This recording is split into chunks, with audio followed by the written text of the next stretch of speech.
আমি যদি বলি হাত তোলেন, হিন্দু ধর্মের কারা কারা এসেছেন, কত শত কত হাজার যে হাত উঠবে, আপনি অবাক হয়ে যাবেন।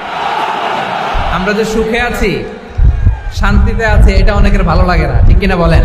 আমাদের দেশে হিন্দু মুসলিম দাঙ্গা আছে, আমরা ভাই ভাই। আমাদের বাংলাদেশে সাম্প্রদায়িক সম্প্রীতি আছে না নাই?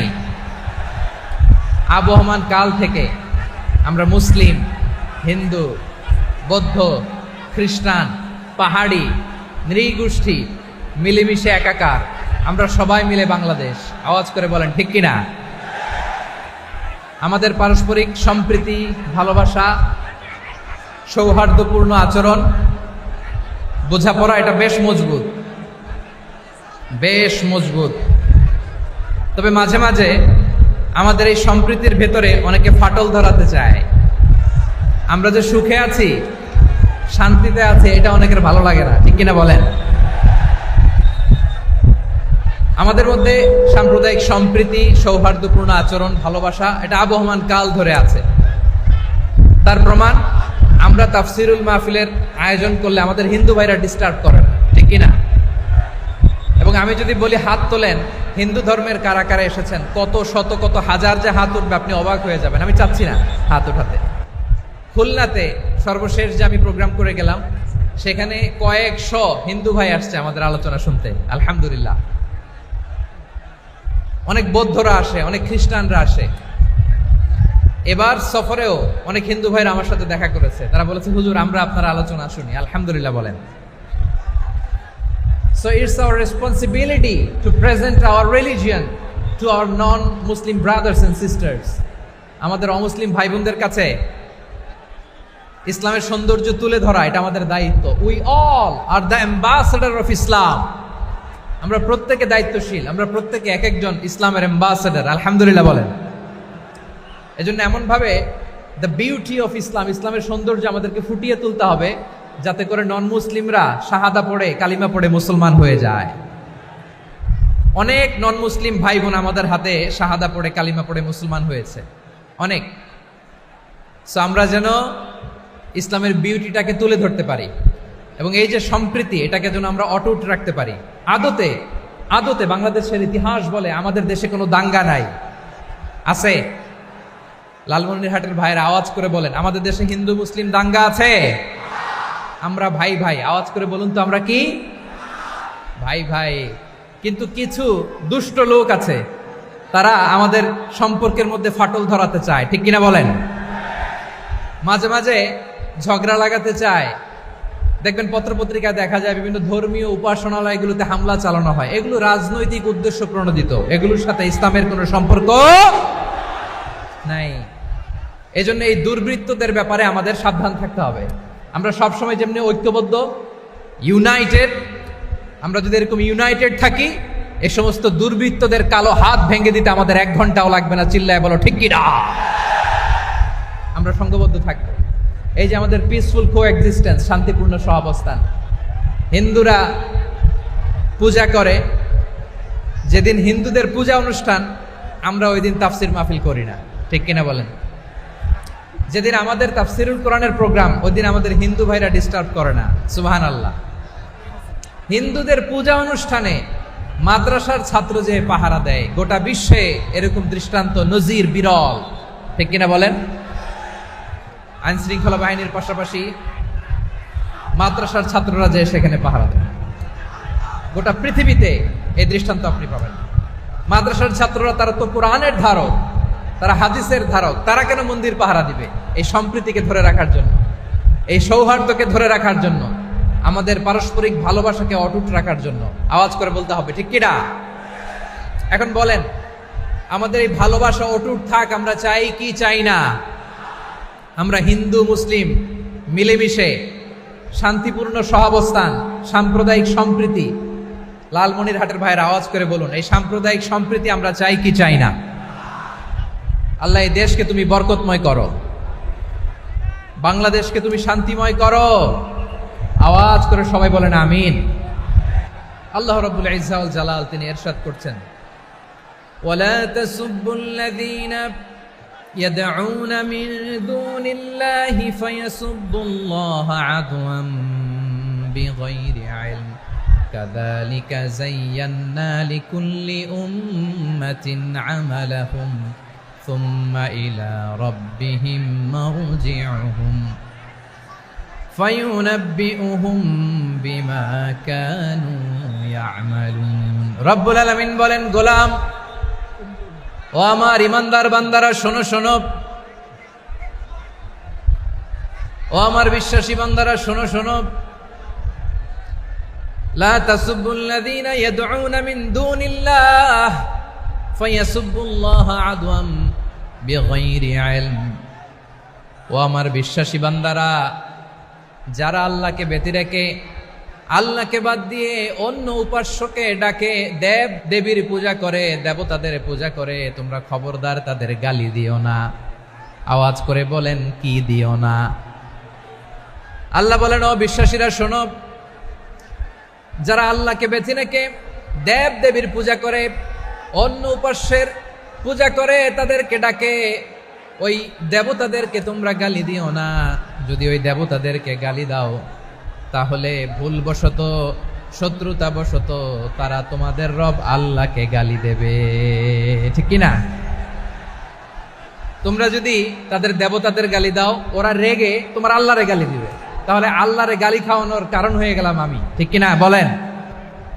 রব্বুল আলামিন বলেন, খবরদার বিশ্বাসীরা, আল্লাহ ছাড়া যারা অন্যান্য উপাস্যদেরকে ডাকে, দেবতাদেরকে ডাকে, তাদেরকে তোমরা গালি দিও না। ওই সমস্ত দেবতাদেরকে যদি তোমরা গালি দাও, তাহলে তারা আল্লাহকে গালি দিবে, ঠিক কিনা বলেন? আমরা দেবতাদের গালি দিলে ওরা আল্লাহকে গালি দিবে। রব্বুল আলামিন বলেন, খবরদার দেবতাদেরকে গালি দিও না, তাহলে ওরা তোমার রব আল্লাহরে গালি দেবে। প্রতিটি জাতির জন্য তাদের কাজকে আমি আল্লাহ সুশোভিত করে রেখেছি, তারা সবাই একদিন আমার কাছেই ফিরে আসবে। এরপর আমি রব্বুল আলামিন তাদের আমলনামা তাদেরকে জানিয়ে দেব। সুবহানাল্লাহ পড়ে। প্রিয় ভাইয়েরা, আল্লাহ তাআলা বলেছেন, খবরদার গালি দিও না। আদেশটা কার? আওয়াজ করে বলেন তো। হিন্দুদের দেবতা দেবদেবীদেরকে গালি দেওয়া যাবে না। আওয়াজ করে বলুন প্রিয় ভাইয়েরা, এই আদেশটা কার? এই আপনাদের গলার আওয়াজ। অন্য ধর্মের দেবতাদেরকে যে গালি দেওয়া যাবে না, এই আদেশটা কার? আরো জোরে বলুন, কার? গালি দিবেন কোন দেবতাকে? দিবেন? যদি দেন, তাহলে ওরা আল্লাহরে গালি দিবে। তাহলে আল্লাহরে গালি খাওয়াইলো কে? আপনি, ঠিক কিনা বলেন? আমি আল্লাহকে গালি খাওয়ানোর কারণ হলাম, কারণ আমি যদি গালি না দিতাম, ওরা আমার রবকে গালি দিত না। আওয়াজ করে বলেন, ঠিক কিনা? তাহলে প্রিয় ভাইয়েরা, ইসলাম আমাদেরকে শিখায়, সূরাতুল আনআমের 108 নম্বর আয়াত থেকে আমরা বুঝলাম, কোন ধর্মকে ছোট করা যাবে না। অন্য ধর্মকে ছোট করা মানে ইসলামকে ছোট করা। অন্য ধর্মের দেবতাকে গালি দেওয়া মানে আল্লাহকে গালি খাওয়ানো। আওয়াজ করে বলেন, ঠিক কিনা? খবরদার, এটা করা যাবে না। আর অন্য ধর্মের দেবতাকে যদি আপনি গালি দেন, ওরা ইসলাম থেকে দূরে সরে যাবে।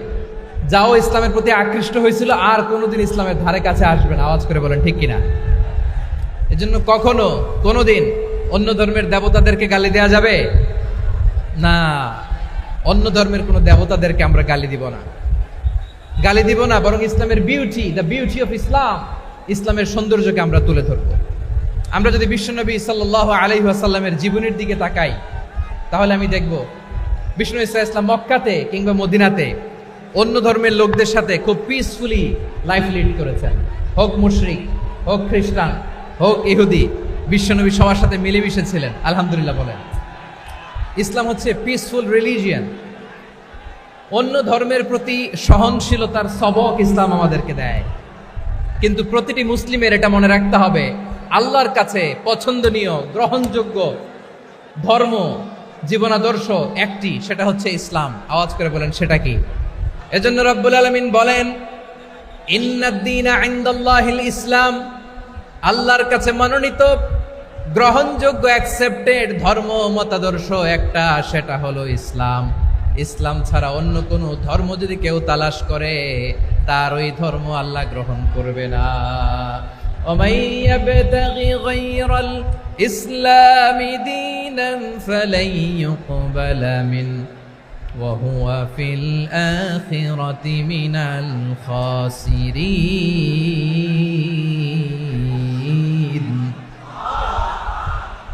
Whoever seek anything except Islam, that won't be accepted from him, and he will be loser in the day of judgment. কিয়ামতের দিন ইসলাম ছাড়া কেউ যদি অন্য কোনো ধর্ম তালাশ করেছে দুনিয়াতে, তার এই মতাদর্শ গ্রহণ করা হবে না, and he will be loser. সে হবে লুজার, ক্ষতিগ্রস্ত, হাই হাই কোম্পানির ম্যানেজার। ওর আমও শেষ, সালাও শেষ। আওয়াজ করে বলেন ঠিক কি না? এজন্য ইসলাম পেয়ে আমরা খুশি না বেজার? প্রত্যেক নামাজ শেষে আমরা আল্লাহরে বলি, আল্লাহ রাদিতু বিল্লাহি রাব্বা ওয়া বিল ইসলামি দীনা ওয়া বি মুহাম্মাদিন নাবিয়ান ওয়া রাসূলা।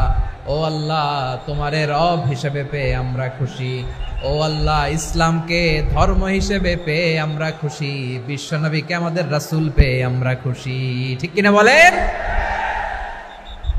ইসলাম ছাড়া অন্য কোনো ধর্ম আমরা গ্রহণ করব না। ঠিক কিনা বলেন? আল্লাহর কাছে অ্যাকসেপ্টেড রিলিজিয়ান একটা, সেটা ইসলাম।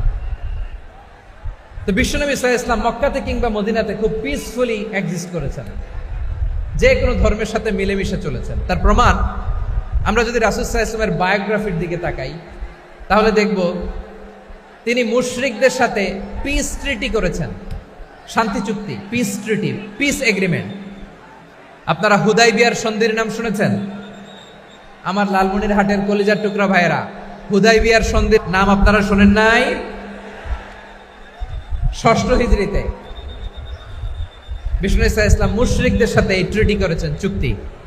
কাদের সাথে? মুশরিকদের সাথে। আমরা তো মুসলমান বসতে পারি না, আমরা দুই মুসলিম ভাই একসাথে বসে চা খেতে পারি না, গল্প করতে পারি না। বিষ্ণু ঈসা ইসলাম মুশরিকদের সাথে ট্রিটি করেছেন, হুদাইবিয়ার সন্ধি। এই সন্ধির আগে মক্কা থেকে কেউ মদিনায় যেতে পারে না, মদিনা থেকে কেউ মক্কায় যেতে পারে না। কিন্তু এই সন্ধির পরে ট্রাফিক স্বাভাবিক হয়ে গেল। মক্কার লোকেরা মদিনায় আসতে পারে, মদিনার লোকেরা মক্কায় আসতে পারে। এটাকে বলে সুলহে Hudaybiyyah, the peace agreement of Hudaybiyyah, শান্তি চুক্তি। আমরা পৃথিবীতে এখন অনেক শান্তি চুক্তির নাম শুনি, এগুলো সব the piece treaty of Hudaibiya থেকে কপি করা। আল্লাহু আকবার। তাহলে বিশ্বনবী সাল্লাল্লাহু আলাইহি সাল্লাম তিনি যে শান্তিপূর্ণ সহাবস্থানে বিশ্বাসী ছিলেন, শুধু তাই নয়, মক্কার পার্ট গেল, পিস এগ্রিমেন্ট করলেন, শান্তি চুক্তি। বিষ্ণু ঈসা ইসলাম মদিনায় যে কি করলেন? মদিনায় যে বিষ্ণু ঈসা ইসলাম মদিনা চার্টার করলেন, মদিনা সনদ, সাহিফাতুল মদিনা, এটার বলে মদিনা চার্টার। যে ওয়েস্টে, ইউরোপে, আমেরিকাতে তারা অনেক চার্টার করে, এই সব চার্টার মদিনা চার্টার থেকে কপি করা। আওয়াজ করে পড়েন সুবহানাল্লাহ। বিষ্ণু ঈসা ইসলাম মদিনায় গেলেন, মদিনাতে মুসলিম, মুশরিক, ইয়াহুদি, এই 3 ধর্মের লোক মিলে সব স্টেক হোল্ডার যারা আছে সবাইকে নিয়ে বিষ্ণু ঈসা ইসলাম মদিনা চার্টার করলেন, মদিনা সনদ। পড়েন সুবহানাল্লাহ। শুধু তাই নয়, মক্কাতে বিশ্বনবী পিস এগ্রিমেন্ট করলেন, শান্তি চুক্তি মুশরিকদের সাথে। মদিনাতে যে বিশ্বনবী মদিনা চার্টার করলেন, মদিনা সনদ করলেন ইহুদিদের সাথে। আবার মদিনাতে বিশ্বনবী ইহুদিদের সাথে পিস ডায়ালগ করলেন, ইন্টারফেথ ডায়ালগ করলেন, আন্তধর্মীয় সংলাপ করলেন। যে সংলাপের মূল ভিত্তি ছিল তাওহীদ। মূল ভিত্তি ছিল কি? তাওহীদ। বিশ্বনবী ইহুদিদেরকে ডাকলেন, আহ্বান করলেন, কুল ইয়া আহলাল কিতাবি তাআলাউ ইলা কালিমাতিন সাওয়াইন বাইনানা ওয়া বাইনাকুম আল্লা না'বুদা ইল্লাল্লাহ ওয়া লা নুশরিকা বিহি শাইআন ওয়া লা ইয়াত্তাখিযা বা'দুনা বা'দান আরবাবাম মিন দুনিল্লাহ فإن تولوا فقولوا اشهدوا بأننا مسلمون। সুবহানাল্লাহ পড়েন। বিশ্বনবী মদিনার ইহুদিদের ডেকে বললেন, ও ইহুদিরা, শোনো শোনো, আসো এমন একটা আদর্শের প্রশ্নে আমরা একত্রিত হই, যে আদর্শের প্রচার তোমাদের নবীরাও করেছে, আমিও করি, যে আদর্শের কথা তোমাদের পবিত্র ধর্মগ্রন্থগুলোতে আছে, আমার কোরআনেও আছে। সেটা হলো তাওহীদ। আমরা এক আল্লাহ ছাড়া কারো ইবাদত করব না, আল্লাহর সাথে কাউরে শরীক করব না, আল্লাহ ছাড়া কাউরে রব মানব না। পড়েন সুবহানাল্লাহ। তাহলে আমার প্রিয় লালমনিরহাটের ভাইরা, মদিনাতে যেয়ে তিনি মদিনা চার্টার করলেন, মদিনা সনদ, পিস ডায়ালগ করলেন, শান্তির সংলাপ,